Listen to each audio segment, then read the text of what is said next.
The future is a big question. Talking at the tiller time? Yeah, I feel like we need a theme tune. Talking at the tiller. It's tiller time. So, we're talking about our future plans. Yeah, that was one of the questions that we got for, or requests that we got for talking at the tiller. What are our future plans? Now, I don't think anybody actually said, like, what the scope is of the future. So are we talking heat death of the universe or earlier? I mean, I'd start with the rest of this year and then go from there. All right. We'll see. By the end of this year, assuming I make it that far, I'm turning 50.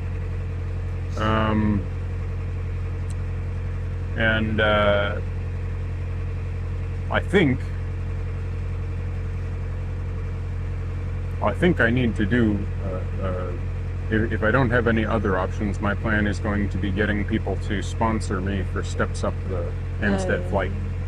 We were hoping to do a trip in December for Michael's 50th, but with George being poorly, neither of us want to leave him. Yeah. So, there's that. Now, my birthdays, every time I go around the sun, I really get kind of down if I don't have something to concentrate on doing.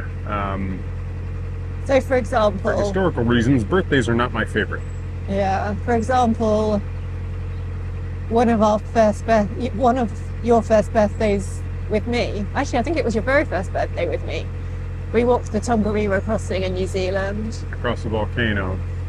Yeah, and a year before that for my birthday I'd been on the top of the Empire State Building, and a year before that I'd been in Palau swimming with the jellyfish. And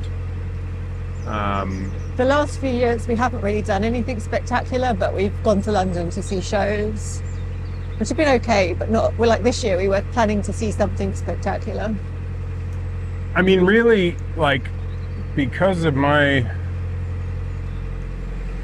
I'm stitching everything back together, but because of the issues that cropped up in the last 2 years after the assault, and everything that came with that, I've been having real worries about this birthday. Yeah. And so the plan was, the sort of backup plan, the kind of default thing was to visit India again, so that I could do kind of a reset. And the fact is, I think one way or another, all I'm doing is deferring on that. If I don't go this year, like, I'm gonna have to. Because Michael fully has my blessing to go this year, like, for as long as he needs to, but he struggles with leading George. Yeah, I identify as more dog than human, and have for most of my life. In fact, all of the life that I'm aware of, I've thought of myself more as a repentant dog trying to resurrect into a real one, rather than I'm if I'm not actually a canine, I'm kind of a trying to get there. But throughout my life, all of the dogs I've actually had have died outside of my care. Sitka, the dog that raised me, a husky, just disappeared towards the end of his life. We knew he was getting quite old. He was definitely getting to the end, but he didn't make it before he vanished, probably stolen by somebody that was thinking he was a workable racing dog, right? We don't really know. And I don't believe it was my parents going, he's gone to a farm somewhere or anything like that. Like my dad had left at this point. That had happened with some cats with my brother when we were young, but fundamentally, I don't think there was any of that. It was just that Sitka just vanished. And the vanishing made the process of losing a dog much, much harder than losing the dog would have been. And then over the years, my dogs have passed when I haven't been present. When we got George, my kind of commitment for me was I'm going to be here till the end. Till the end, and that could be another 3 years. So. It could be, yeah. So this is the whole thing. Like, it's not like there's a definite, obvious. I can't go away for, say, a week. There's a risk, but there's not like an obvious, you know, this is the moment sort of thing. George is very healthy right now. I mean, he certainly seems to have recovered. So good. I mean, he still wobbles. Yeah, but he's recovered 98%, and he's still really spry for his age. Yeah. Like, you know, for a 13-year-old Springer Spaniel, he's in good shape. Yeah. He's just had this one, wobble, right? And Michael and George are really bonded, and he would miss you if you were gone for like a month. So one idea I had for December was something we could do with George, like a van trip to Cornwall or Europe or something. Yeah. But it's just logistics and money, basically. Yeah, and I don't want to, you know, traveling outside of the UK would require him to get vaccines or anything like that. I'm kind of like, let's avoid anything that requires him to get any more Scotland shots and vet beds and everything, because he's had enough of that. Scotland would be good, but then Scotland in December is probably not the one. It's probably Cornwall would probably be better. But yeah, so we'll figure that out. For the last 2 years, I've really needed to be able to go off and reset and come back. And doesn't mean I have to be alone. Like, if I lived in a world in which I could transport all three of us, yeah, and we could go and see a different world for a little while, that's what we'd be doing. Yeah, we'd already have done it, but so that's kind of why we set off on the boat again, just because we'd done as much healing as we could in Cambridge. Yeah, and like, there's been a lot of good that's come from being outside of literally doing the same walk every day and having the same. It's harder because Michael needs a routine for his mental health. Is that fair to say? I have really serious obsessive compulsive impulses that were exacerbated, like really badly exacerbated by the kind of chaos in my head after the assault, and my way of trying to reestablish is to create rituals and routine and do the same thing every day. And then I have to fight to not do the same thing at the exact same time every day. Like, it could be very obsessive. When we stay in Lincoln for a week, that's useful. And when we stay in Retford for a week, that's useful. But then the day we have to leave is hard. Is real, like, am I going to be able to find the places in the next place? Yeah. And so the day we leave is always really anxiety inducing. And we've kind of realized that we need to be in urban places, not really rural places. Yeah, I mean, for one thing, we need access. We want to be able to maintain access to a vet. Yeah. You know, to know where one is. So now it's arrive in a city. If we don't already know, then I've got to find a vet that that is our, you know, kind of go-to if we have a problem. It's not like a logistical nightmare or anything. It just adds to the amount of effort. Your worry of it is heightened. Yes. And the same with things like groceries. Like, even though wherever we'd be, we wouldn't go hungry, Michael is always kind of more aware than the average person of if we need something, if we run out of something. Yeah, I've got kind of, for lack of a better way of putting it, hunter-gatherer takes over that obsessive part of my brain, and as soon as I've settled that and I know where the food is and I know where the things are to take care of our immediate needs, then I switch on to establishing routine and trying to find like a hot chocolate or coffee that I can enjoy, because having somewhere to sit down and switch off some of my anxiety around physical safety and things like that is just really useful. There's been a lot of good from moving around. Leaving Retford today, a little bit hard, because I had to literally say goodbye to, this little Italian place where they've gotten to know me, and like I walk in and they're like, here's his order, and like even just like for being there a week. Yeah, like I show up at 8:30 and they've got something specially ready for me, and it's just nice. And it's for me, not knowing that you're going to find that in every place we stop. Yeah, like having to retrain my brain to be able to establish and adapt to the changing circumstances is useful. And be safe going into the new place with the new people. Right, and like part of the reason why my urge is to go to India is because, before we met, when I went traveling around the world, that was at the terminal end of like a really big crisis, like a really just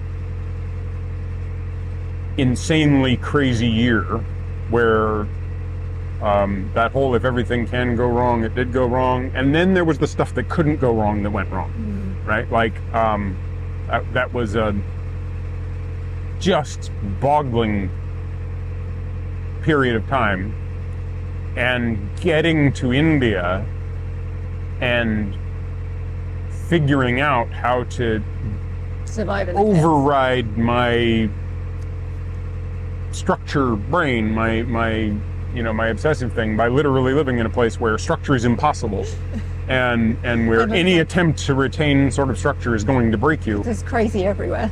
Yeah, crazy. Like it's just and all people just adapt to it. Like, yes, and for me to be able to adapt to that was like useful. A sort of not exactly a revelation. Like I'd done it before, but I'd not done it to the degree that I did it, and so yeah, that is the desire, but it's not happening. So instead we have this loose plan on the canals of doing the north, south, east and west silver propeller locations and new canal that we haven't done. So we've done the east, that was Spalding.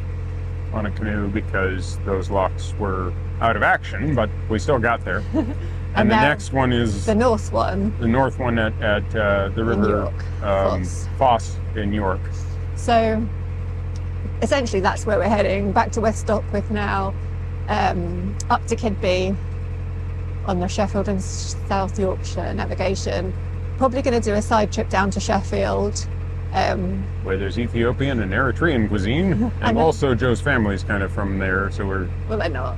Well, they've not from there, but I now know about Henderson's relish. And yeah, there was a family connection in the area, and so... And also Doncaster's on the way, which my dad is from that area. So. Yeah. So we've got kind of reasons to go to Doncaster and Sheffield, and then up to York by mid-October, hopefully. I think not before. I think we're gonna do, that stretch, Doncaster, Rotherham, Sheffield, a couple of days and then back. Like it's not gonna be a long period, and then we might go through Goole again to do the fast route up to York, rather than go the long way with canals. And then, so that'll get us to October, and then, then we've got my dad's 80th birthday, and we're having a big family trip to Blackpool. So yes, Michael's excited about that. Yes, so excited about Blackpool. Apparently, there's these illuminations and donkeys. I'm looking forward to seeing your dad, seeing that. Yeah. And then we are hoping to cross the Pennines, but we haven't. I don't know when the Canal and River Trust release their stoppages. They might have already done it, but I'm kind of dreading looking, because my first choice to cross the Pennines would be the Huddersfield. my second choice would be the R1, Rochdale. Yeah. And my last choice, Leeds and Liverpool. Leeds and Liverpool. Yeah. Yeah, I'm happy with all three. It might be With nice. the same order. I think I'd probably choose the Rochdale over the Huddersfield. Yeah. Just because we've done the Huddersfield. Twice. Have we done it twice or did we do it 3 We times? might have done it. I feel No, we've like done it twice. We've only done the tunnel twice. I feel like we've done No, we've only done the tunnel. we've done the tunnel twice. Yeah. So you wouldn't have done it 3 times. No. But it would be nice to go back to Diggle. Yeah, and if we do the Huddersfield, Michael's walking over the top with George, and I'm going through the tunnel. I've been told. George doesn't like tunnels. George really doesn't like tunnels, Yeah. and that was the long one. Yeah. And then once we're over the Rochdale, we'd love to kind of winter around the Manchester area and Sale and the Bridgewater Canal and all around there. But it depends if we can get across the Pennines before Winter strikes. winter. And then The Montgomery. Montgomery, and then down to And if we're going to the Montgomery, we're probably going to the Llangollen. Yeah. As far as the Pontcysista, because that's just worth seeing again. Yeah. And and then it's down All the way to to the Basingstoke, which we would be planning on doing pre-summer next year, so that we'd catch the water. Water, yeah, because it's a big issue on the bay. Yeah, huge issue with water on the Basingstoke. So there's even a possibility that we Can't even do it. wouldn't even be able to do it. But we have a backup plan in terms of they do have a trip boat down there, a day boat. So Yeah. we won't leave without doing it this time. Oh, and the reason for going to the Montgomery is because there's the newly open bit at the end. Yeah. So yeah, there's our plans for the future. So that's the next Well, that's our plans for year. the next year. There are a few things that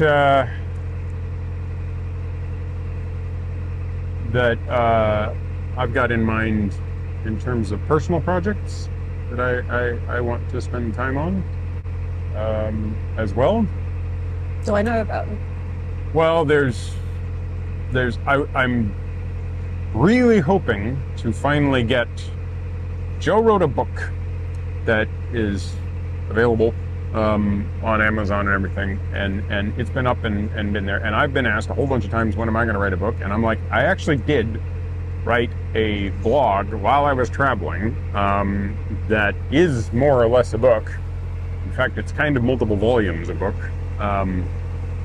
Back in the day, I could type. Side note, where we found out about lockdown. Yeah. And where we forgot about how tight this turn is.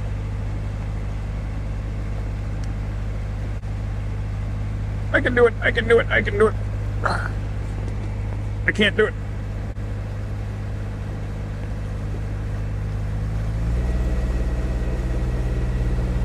He did it. I've done it. Oh, now back the other way. Now back the other way. There we go.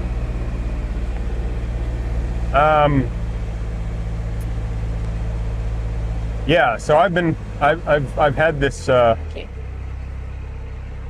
hanging over me for more than 10 years. I wrote this thing, and I've always wanted to, because people are always asking, well, did you do a blog? Did you do this sort of thing? Like, your travels sound interesting. And I'm like, yeah, but 10 years, almost 12 years ago now, when I wrote the damn thing, I made the mistake of choosing Tumblr. And it has, if you weren't following in real time, watching the posts as they came up, it's totally unnavigable and completely pointless to try and follow it, because you'd want to follow it in order, and their whole system allows you to only kind of read it in one direction from most recent backwards, which makes no sense. So I have, years ago I took it and I sort of made a program to take it and turn it into a PDF file, and went, I'll just make it into a book, and this will be easy, no big problem. And it wasn't. I got this program called Pandoc to put it all together and encapsulate it into a single PDF. and then discovered it was like 1,800 pages long or some crazy like that. So I'm hoping to actually get that silly thing translated into a blog that can be read and a book that can be downloaded. And I had the idea that we'd record it verbally. Yeah, as a sort of podcast of sorts. And that would make sense. Like, given what I wrote at the time and everything, I think there would be value in this. And the few people who have read it have always told me that more people need to read it, and would like to read it, and that it would be. But the struggles over the last 2 years have sidelined that the whole time. So yeah, it was a project that I wanted to pick up and go on, and then couldn't. And the problem is now that post literal impact on my head, I have the need to. This is where the obsessive compulsive thing comes in. I really kind of need to go back to first principles and make myself a website so that I can feel confident in doing this anyway. So yeah, I've got this desire to actually start a blog and investigate what it would mean for us to do podcasts and stuff. So. Yeah, and so I don't know if you want to say, but the thing that's taking up Michael's time at the moment is he's working on a video talking about the last 2 years. Well, the last 50 years almost. Yeah.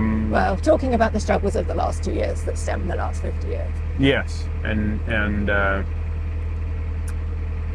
explaining, answering some questions that keep getting asked, and that should be answered or should be responded to, and that there is good reason for me to believe that what I've been writing, well, it might be helpful for people who just want to understand, their kerfuffle around the last couple of years, and something about, kind of mental health and post-traumatic stress disorder, but also, there's people who would, I think, would benefit from kind of guide posting, because they've got the same problem and they need to navigate it. And like, in listening to what Michael has already written for it, has really given, like, I've lived with him for 11 years or whatever, and I've had a good understanding of what he went through, but this has given me even more understanding. So it will be useful for anyone living with someone who has, or even knows someone who has PTSD. Yeah, think so. I think but so. It isn't an easy thing to do and to talk about. And the reason why it's not an easy thing to do and to talk about is because trying to do so exacerbates, like, it makes my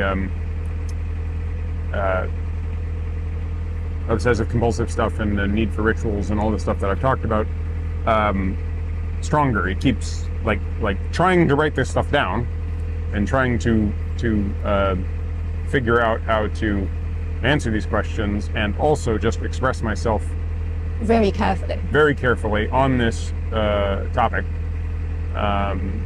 which involves researching, what other people have written on the topic and communicating with others and everything, and then trying to kind of, turn this into something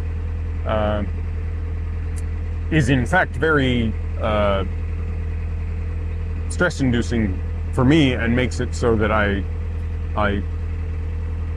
large portion of my morning and a large portion of my evening is just trying to get prepped to do it, see if I actually can write anything today, and then spending a bunch of time trying to decompress back down to the point of just being able to go to sleep. So yeah, that's life. yeah, yeah. So should we call it there? I think so. I mean, the question of what is the future for us, the long-term future plans is to finish the boat journey, the boat portion of our journey. Really, if it hadn't been for COVID and if it hadn't been for the assault and everything, we'd be off doing different things. We'd already be off doing other things. I'd have my master's degree. We might have gone to Scotland with the boat to do the PhD. That would have been the ideal way of doing it. So then we would have seen the Scottish canals with Perseverance. Because of the quite literal impact that isn't about to happen with that Whoa! weed cutting boat that's coming through right now. It's got a saw. He's backing up. He's a little bit nifty, isn't he? Well, he's very maneuverable, so I'm not too worried. But at the same time, when something comes around the corner with what looks like a chainsaw, it's like, hold on. But yeah, our future plans have always been to kind of finish the boat portion of our life and move on to the next portion of this traveling life. And we've had kind of options. We've always been asked, are we going to take the boat to Europe or anything?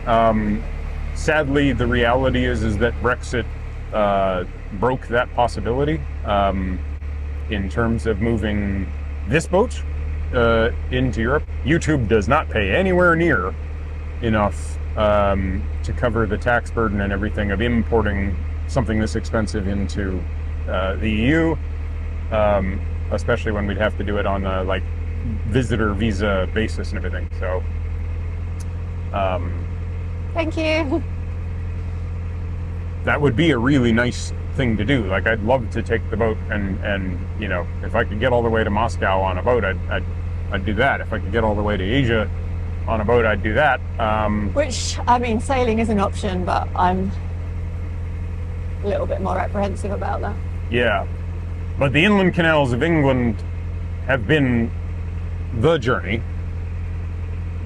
There's some desire to do the inland canals of Scotland and Ireland, but there's huge practical things like the Irish Sea in the way, and Hadrian's Wall. I think I'm ready to either go get on a train around Europe or further afield. Yeah, yeah. I'm kind of motorbike Asia. Yeah, but also want to walk the Camino. Walk the Camino, walk Africa. I've got, 4 years ago, Michael, we couldn't have even considered that, but now with your fitness. Yeah, the Camino wouldn't be a problem now. Would be a problem for me, but not for you. But if the world were more stable, if we didn't have if there weren't geopolitics, I'd be like Afghanistan to through Pakistan to India. Let's go see the world. Yeah. And I'd be fine doing it on foot. There's options. There's lots of options, and there's no firm plan other than just to give George the best life and cherish him while we got him, really. Yeah, and then make the future what it'll be. The reality has been for a long time for me that that the reason why I wanted to do the master's degree and the PhD, specifically around what I was interested in trying to figure out, which is how to make programming languages more accessible as a technology for people who are not already interested in code, is because I'm like, if I could go and hang out in Pakistan or India or Africa or whatever, and educate children in how to leverage the technology that's around them to build the world that they want, and not the one Elon Musk is after. Yeah, put the control in their hands. Yeah, that's In everyone's hands, basically. yeah. It's a weird little observation of mine that programming languages are, to me, they're as big of a technological leap as fire, and as dangerous. And currently they're in the hands of a very small number of people, and they should be in the hands of a very large number of people. And right now, a very large number of people say, I'm not smart enough to do that. And I'm like, it takes an idiot to do this. It takes a pathological idiot to do it well. But You just need the opportunity. you just need the opportunity, and you need to be able to grasp the basics and then build yourself up from those basics. And I'd love to be able to Contribute to that. to do something to yeah, that'd be my contribution. The other option would be to help rescue dogs or something like that, in So, yeah. places where there's lots of them. Let's call it a day. Yes. The future is a big question, Yeah, although it's getting very, very finite. we said a lot more than I was planning to. Sorry about that. All right. Hope that was interesting. Yeah. Hope that was helpful to somebody.